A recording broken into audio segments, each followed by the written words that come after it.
So after running pop-up business schools, we quite often go back 6 months after the event and we chat to people. How's it going? What's been happening?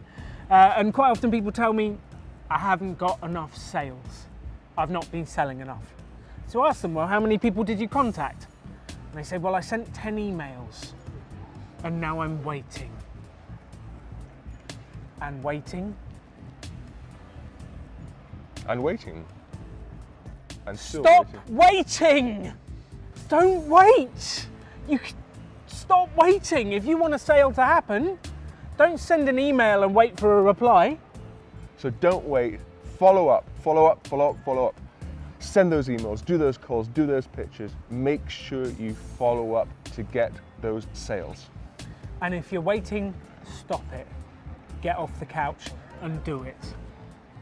You can wait for the rest of your life for something to happen. If you really want it to happen, you have to make it happen.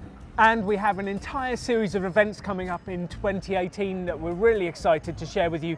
So keep checking the events page on the website to find out where we're going to be in 2018. We're going to be in America, we'll be in New Zealand, and we'll be all across Wales, the UK, England, and Scotland. It's going to be great fun, and I look forward to meeting you at an event soon. See you there.